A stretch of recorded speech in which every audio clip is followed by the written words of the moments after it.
Good morning and welcome to the live Q&A session for the Hedgehog Conservation Game in Scratch.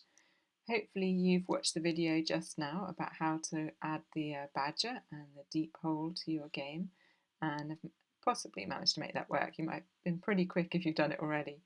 If you've got any questions at all, either about today's lesson or about something from one of the other lessons, then please just ask. You can ask in the chat or you can send a message through the website, and I'll show you how to do that again a bit later. So let's start with some common problems that you might find with this game. I think the one that I've come across most often is not being able to find the right drop down, and I'll show you what I mean. So in the deep hole, which we added today, you need the touching block, and if you click the arrow here, you should be able to find hedgehog in there. But I know that some people have problems finding that. The thing is, make sure all your sprites are named correctly. So you can name them down here. So you click on the sprite and then here is the name field. And also make sure you're making the code in the right place. So we want to make this code in the deep hole sprite. So make sure you can see the deep hole in the corner of the script editor, and that deep hole is highlighted in blue in the sprites at the bottom here. So then you should be able to find that. So hopefully that's fairly simple. Okay, let's have a look at what other common problems you might have. Right, the other one that's an easy mistake to make is that when your hedgehog dies, I'll see if I can show you this one. I'll leave my hedgehog alone and hopefully it will carry on and die. So what can happen is that you don't see these messages, and I'll just change these and show why that might be the case. So for example, if you look in the looks category, we've got say hello for 2 seconds and say hello, and it's easy to grab this say hello one instead. And if we use this one, I'll show you what happens. So if I go and touch the deep hole now, so I'm taking my hedgehog to the deep hole. There we go, I touch it and I've died, but we didn't see this message. That's because it happens so quickly. We all know that computers work very quickly running code. So it's doing this say block quickly, so quickly we don't see it, and it moves straight on to stop everything. So make sure you get this other one, say hello for 2 seconds. You need that delay in there, okay? I'm going to take that out of my code and put it back together again. As you can see, I've got the say deep holes kill hedgehogs for 2 seconds. So make sure you're using that one. There we go, so that should work now. If I go there, you should be able to see those blocks. But it's an easy mistake to make. There we go, so it stays for 2 seconds. You can of course change that if it's not long enough for the person to read it. You can make it a longer time. That's not a problem. Right, let's see what other things you might come across. So the big thing we added today was this badger. I hope you enjoyed my drawing of it. It's quite tricky to draw the badger, isn't it? Hopefully you did a good job too. So here's my badger. And one problem you might find is that when you click the green flag, it doesn't look like your badger is walking. In the code, we added the code to switch to next costume. So that's why we added these. So we've got badger, badger 2 and badger 3. And when you were making them, you'll have made small changes to them. So can you see the tail in this one is slightly over to the side? And here the tail's straight. So make sure you make little changes, but they've got to be big enough to be seen. I think mine I could do with making a few more changes, so I'll show you how we can do that. This option here, this tool, is really helpful. I'll just click away from it and click on that one. So this allows us to select the points around the badger. You can see when you click on something, it comes up with lots of different points and you can move these individually. That's quite good for making small changes to it, but it is quite fiddly work. If you need to, you can zoom in here, so click the plus, and that's really helpful because you can just see things much closer. and then you can move these little dots around to make small changes to your badger. Let me see if I can move this feet around a little bit. So I could move that one down there. And if you want to go back to normal size, click this equals there. There we go. And click somewhere else and you can see how that works. So make sure you make those little changes in there. And then in the code for the badger, we've got this next costume. You might want to also look at changing this time because the default is 1 second. 1 second we found is too long. So try and use 0.5 or even less. Have a look and see what works for your badger, sorry, because your badger will look different to mine. Totally different, I imagine. Right, what other problems might you find? So you might find that the badger just goes round and round in circles. And that's easy mistake because we added this pick random block to the badger code. So this is the code section we're looking at here. If we take out this pick random block, and so for example, if you forgot to add it, then there we go.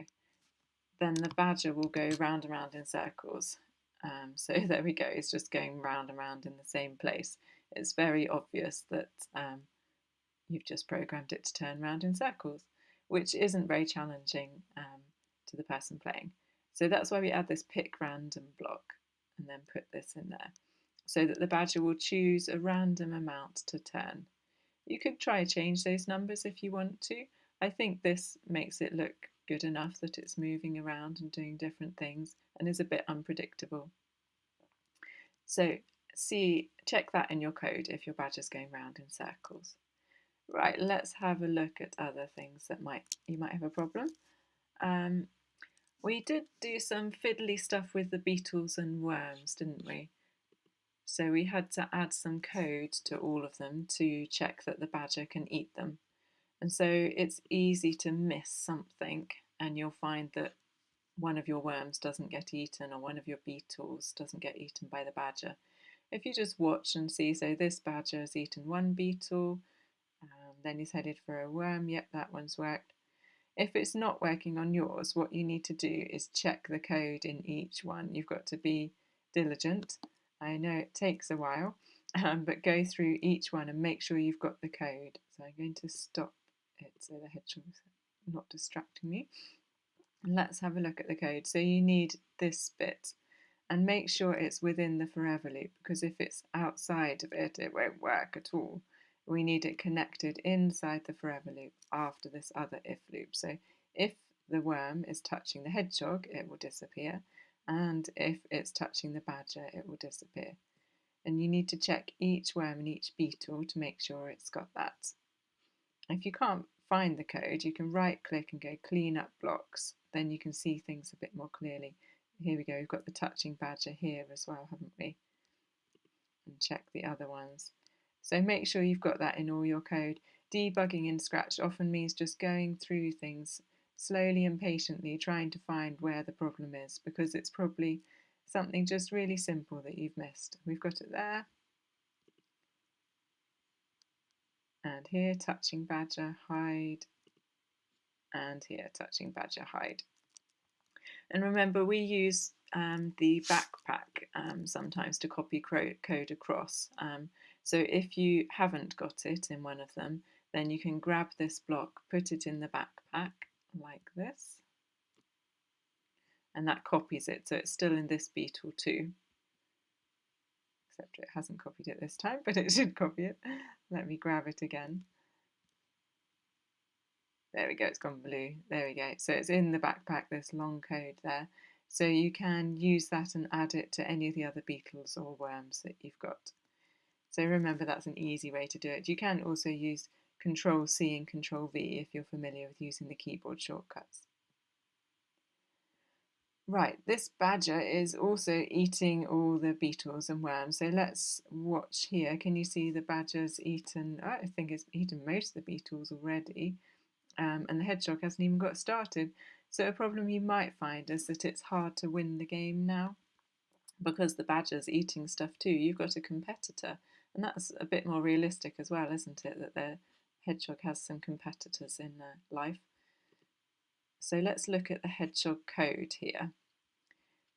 Now my hog health is 100, and if I go over to the hog house, so I think, okay, I'm going to try and see if I can win the game. It's going to say, hog house, sorry, your health isn't good enough, try again. Because the badger's eaten everything, so the only thing I can eat is that worm over there. So that would take my health up to 110 if I can manage to avoid the badger. I could have a few drinks at the pond, but I'm not really going to get it high enough to win. Let me check my code and see what I put to win the game. There we go, where is it? Here we go, this is the code section. I'm going to hide the backpack and make the code area bigger so you can see this better. There we go, so this is the bit that discusses winning the game or losing the game. And we decided on this value. I've got 151 in my game. You'll have something different possibly depending how many worms and beetles you had. But with the badger competing for stuff, that's probably going to be too high now. I'm going to change it to 140 and try that. It's something you'll have to experiment with. There's no right answer here. It depends how much your badger eats, and that's, entirely by chance. So you might want to change that. If you've put it in the text here, remember to change it here, because in the tutorial on the website, it says to put it in here too. It says, sorry, your health isn't good enough. You need to have 150 points or something like that. So remember to change it in the text here if you change it here as well, if it's mentioned. So you just have to experiment a bit with that one and see what number is good to allow the hedgehog to win. Lovely. Well, I think that's the common problems. I'll just check and see if there's any questions we've had.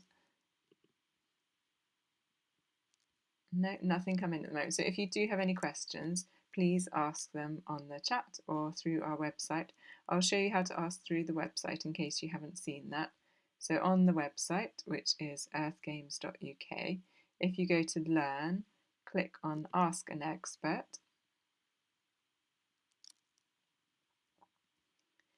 Here we go. You can put your details down and send a message. You'll need a parent or guardian's email address if you haven't got one.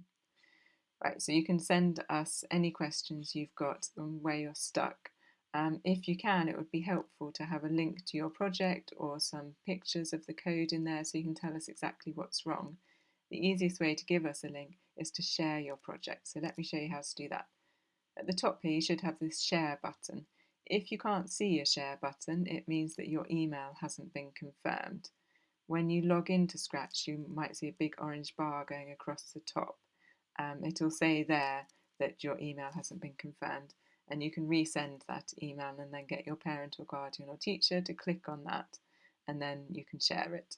If they don't want you to share it, I'm afraid that's more tricky. You can download it, so you can go to File and Save to your computer, and then you can attach it to an email and send it to us instead. So that's another way to do it if you can't share it. So when you're ready to share, click on Share. And in here you have to put some instructions, so how the student plays the game, how the person plays the game. So instructions would be like, use the arrow keys to eat the food and make it to the hog house. So add some instructions to make sure someone can play that when they come across it.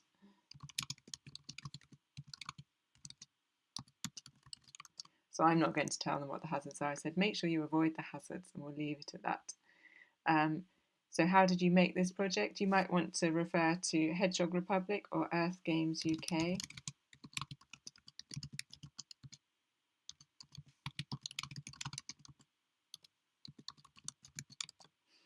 But you can see up here that it does refer to the projects that you've used before. So remember, we used a remix for the original, didn't you? When you've finished, you can amend the title as well. You can just go back and see inside again, and that will be shared now. And you can see it says shared at the top. So now if you select this link for your project and do copy, so Control C, and then paste into this Ask a Code Expert message here, then we can see your game. Also, when you've finished your game and want to share it with us, well, even if you've not finished, it would be lovely to see your games. So you can email us that link, and we can see your games. It would be fantastic to see what your badges look like, see if you've done a better job than me. And remember, if you get stuck at all, these tutorials are on our website and go step by step through how to make everything, and also have the video help on here as well. Well, that covers all the common things that I think happen during making this game. I'll just check if there's any more questions. Let's have a look.